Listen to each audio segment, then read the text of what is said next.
Wall Street suffered steep losses Wednesday in its biggest one-day drop since June, as rising coronavirus cases at home and abroad unnerved investors.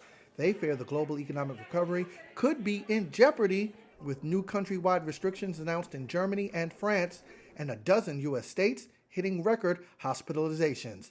The Dow tumbled Wednesday, its fourth straight losing session, down 943 points, a loss of 3.4%.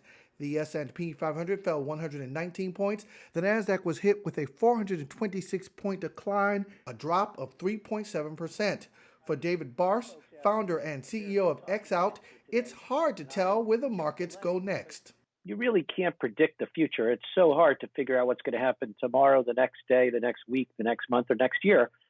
You just know that this uncertainty is spooking people, and it's causing them to flee from the market, and that's what's causing it to go down. But if it's coronavirus, if it's the election, those are the obvious two that everybody's focused on. Airlines and hotels are considered the most vulnerable to COVID-19 restrictions. That sector was slammed pretty hard. JetBlue was the biggest loser among U.S. carriers. The stock slumped 6.5% on fear a recent uptick in air travel will disappear. Of the hotels, MGM Resorts and Hilton led that group lower.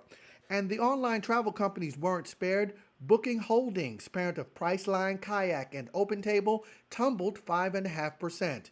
All of Wednesday's selling pushed the Dow to its lowest close since July.